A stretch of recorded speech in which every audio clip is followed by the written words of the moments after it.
So hello to all you Sony mobile fans who are still very patiently waiting for the Xperia 1 Mark III flagship smartphone to finally emerge from whatever weird random void it's currently trapped in. But to whet your appetite, the good news is the Sony Xperia 10 Mark III has just landed here at Techspert Towers, and let's face it, that flagship smartphone is going to cost an absolute bomb. The Xperia 10 Mark III costs just 299 quid here in the UK, and yet boasts a ton of features you will really struggle to find on other smartphones around this mid-range price point. You've got a telephoto camera lens, you've got some really slick audio smarts as well, all wrapped up in a lovely water-resistant design. And on top of all that, this is the first Sony mid-range that actually come with that 5G support built in as well. So enough rambly, let's whip the Xperia 10 Mark III on out of that box, take you on a full-on tour of the hardware and the software, test out the gaming chops, all that good stuff ahead of my in-depth review. And for more on the latest and greatest tech, please do subscribe and ding that notifications bell. Cheers!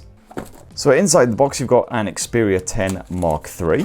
Got a bit of pamphlet action, you've got your USB Type-C cable, and you've also got your adapter. Now, it's definitely rather skinny and light compared with a lot of the adapters you get these days, the mighty 60-watt fast charging effort. And that's your lot, proper easy. So first impressions of the Sony Xperia 10 Mark III are definitely that it hasn't really changed up in design much at all over previous Sony mid-ranges like the Xperia 10 Mark II from last year. Quite a chunky monkey and got a good bit of heft to it, that's for damn sure. It is once again for sure a long, lean beast with that 21:9 finish. So fairly chunky bezels above and below, but the good news is that at least you don't get a notch or a selfie cutout because you've got space up there in that top bezel for the front-facing selfie cam. This right here is of course the black version of the Xperia 10 Mark III, but you can grab it in 3 different hues: black, white or blue. And they are actually called that as well. There's no interstellar blue or staring into the pit of despair at the thought of your own fragile mortal existence black, which I have to applaud Sony for, to be honest. They're certainly not trying too hard in that department. And I'm not too concerned about the toughness credentials of the Sony Xperia 10 Mark III. It's a bit of a tough lad because it's got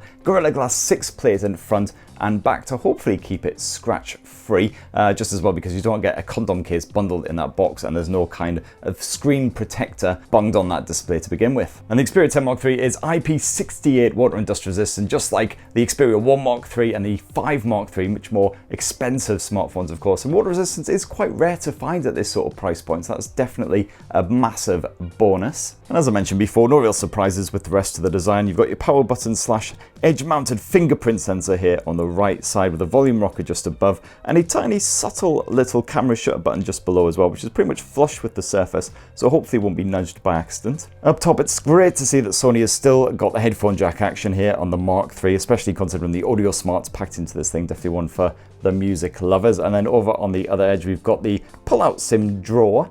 Sony's one of the few manufacturers that still has a pull-out tray rather than one you have to jab with a pin. So as long as you've got fingernails, you don't bite yours to bits like I do, then it's quite easy to pull out. And as you can see there, there's space for 2 SIM cards in that tray, SIM 1 and SIM 2, or that second slot can be used to house a micro SD memory card. Alright, so that's enough spaffing ourselves over the sleek design. Let's get the Sony Xperia 10 Mark III all set up. Check out the rest of the specs. Okay, all set up, rainbows and birds and happiness. Let's get into it. So let's start with the software, and it's the exact same Xperia experience here on the 10 Mark III as you always get on Sony smartphones. A nice lush bit of Android 11 with, of course, Sony's overlay and features slathered on top. So of course you've got the custom wallpaper and icon design and everything as well, but then on top of that you've got all kinds of extra features such as the side sense, of course, which was introduced a good sort of 3 years ago, I think now. Let's just deliver some shortcuts to your favorite apps, fully customizable of course, the multitasking tool and the likes of the one-handed mode. And this is really bloody handy because of course the Xperia 10 Mark III is such a tall smartphone, reaching up towards that top end of the display can be a bit of a nightmare. So if you're in an app where you need to access features towards the top, that definitely helps out a ton.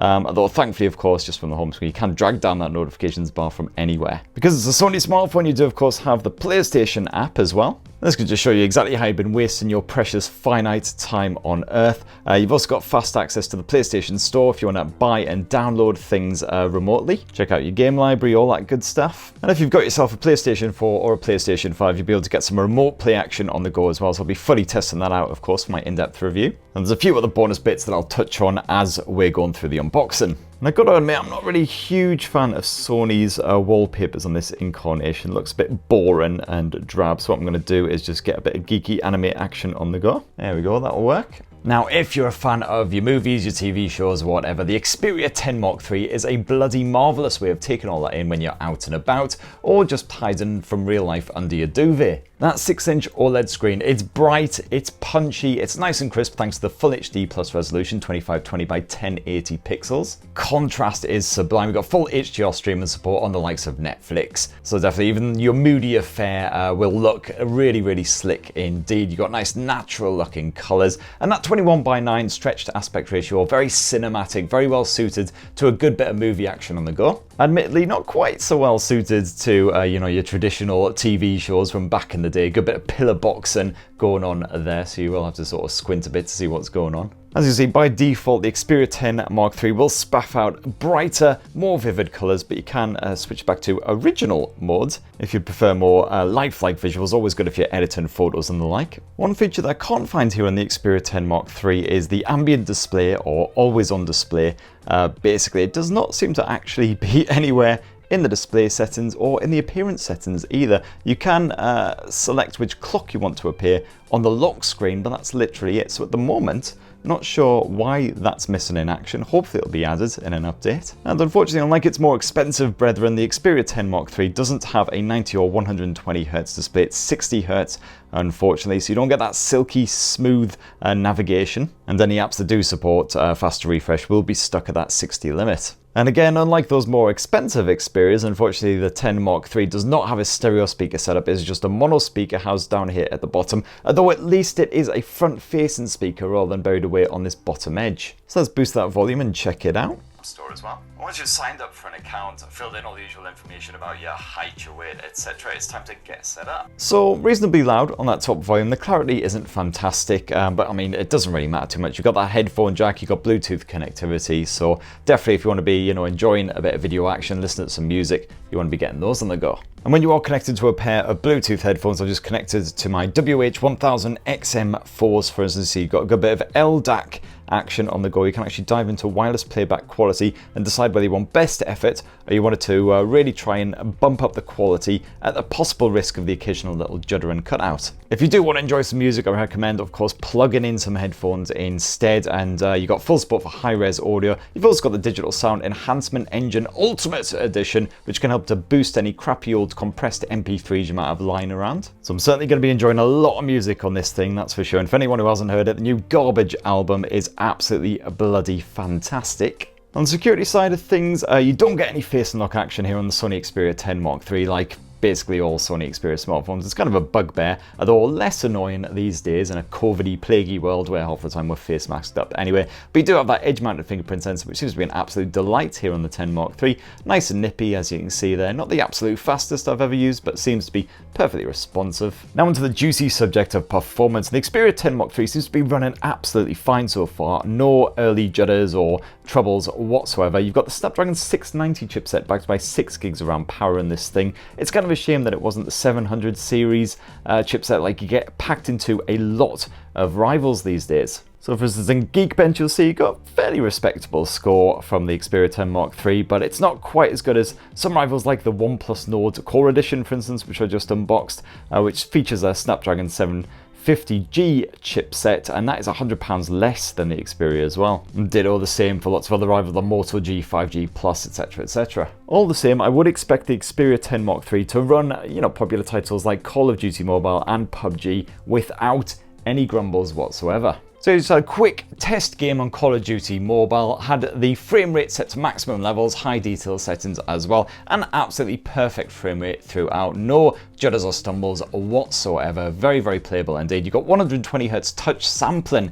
on that widescreen 21:9 display as well, so perfectly responsive. You definitely get a much wider view of the action thanks to that 21:9 finish, so you can catch anyone sneaking up on you on the periphery. Definitely very helpful in fast-paced online games like this. Not that it prevented me from dying over and over again. Get back to school, you bloody kids. Unfortunately, Sony's excellent game mode, which I had on the Xperia 5 and Xperia 1 devices, seems to be missing in action here on the Xperia 10 Mark III, which is a real shame because it does have some great features, including the ability to tweak the sensitivity of the screen, get a performance performance mode on the go, all that good stuff. Because we'll be fully testing out that performance, using it as my full-time smartphone for about a week or so ahead of my in-depth review, so stay tuned for more on that side of things. And you do have 5G support as well, if you like your bit of 5Gs. Don't think it like boils your brain or anything. And Sony's also found room inside the Xperia 10 Mark III for a 4,500 milliamp battery, matching again the likes of the OnePlus Nord Core Edition, so hopefully should see you through a full day without a struggle. And it does have 33-watt fast charging on board as well if you do need to top it up in a jiffy. And as usual, you've got Sony's excellent battery care mode on board as well, so that'll just help to trickle charge the battery if you're leaving it plugged in all night long while you're getting your beauty kip. Hopefully prevent overcharging that battery, so keep it good and strong and stable in the long term. And so let's finish up as always with a bit of a squint at that rear camera tech. Thankfully the camera chassis doesn't jut too far from that back end, and you've got a triple lens setup here on the Xperia 10 Mark III. And Sony doesn't appear to have really changed up the camera UI at all for this Mark III model, so it's once again absolutely feature packed, lots of toggles to play around with, the likes of the HDR mode, manually tweak the brightness to suit whatever you're trying to shoot, as well as the white balance as well. You've also got the portrait mode if you want to get a nice bit of bokeh action in the background. Your standard shooter here on the Xperia 10 Mark III is a 12 megapixel effort, so hopefully can capture some nice natural looking shots. If you tap here, you go to the second lens, which is a telephoto lens offering a 2x optical zoom. Help you get a bit closer to your subject, quite helpful usually if you're trying to shoot an animal or a hyper child without intruding on the scene and all that. You've also got a third and final lens, an 8 megapixel ultra wide angle shooter, which hopefully won't warp the colors too much. Sometimes you do see slightly unnatural results from these. And indeed, just from this super quick, simple test shot, that does seem to be the case, though not helped by the strong lighting, of course. My telephoto shot actually came out quite blurred, so it looks like you're gonna have to hold your hands really steady if you're shooting with that. No optical image stabilization built in there. But where Sony smartphones tend to excel is when shooting a living, moving subject, especially an unruly one like a pet or a human child, so hopefully should be good there. You've got 10 frames per second burst mode as well, so you can just take lots of shots and pray that something comes out well. And you've also got a handful of bonus modes as well, including a proper dedicated night mode for your low light shots. Of course, you've got full 4K video capture as well, got a bit of slow motion capture, and a proper dedicated manual mode as well if you really want to fiddle around with lots of different settings. And then lastly, it is a simple basic 8 megapixel selfie shooter, which I'm not expecting too much from, to be perfectly honest. We do have the hand shutter feature, as you can see there, so just hold up your hand and it will take a snap. And you know what, for me that's actually not terrible. Certainly shot a lot worse in these unboxing videos. So that right there in a nutshell is the Xperia 10 Mark III mid-range smartphone from Sony Mobile. As I say, the first Sony mid-ranger to boast a bit of 5G smarts. Shame that you don't get that slightly upper tier Snapdragon 700 series chipset in there instead of the 690, but touch wood, at least it seems to handle everyday life absolutely fine. Got some great Sony features packed in there as usual, like the PlayStation app. Shame you don't get that dedicated gaming mode like you do on the Xperia 5 and the Xperia 1s, but hey ho, can't have everything, I guess. I'm definitely going to be fully testing out that camera tech for my in-depth review, playing around again, using it as my full-time smartphone, checking to make sure the performance, the battery life and everything is up to snuff. So definitely stay tuned for my in-depth review, should be dropping next week. And hopefully sooner rather than later, I'll be able to feature the Xperia 1 and the Xperia 5 Mark III as well, for any of you peeps out there who are feeling a little bit more flush, want to really splash the cash on your fresh used Sony handset. So it'd be great to hear your thoughts in the meantime down below. Any questions or anything ahead of my in-depth review, definitely slap them down there as well. And please do subscribe and ding that notifications bell to see that review when that goes live, and all the other tech crap that I spaff out onto this channel. Thanks everyone, love you!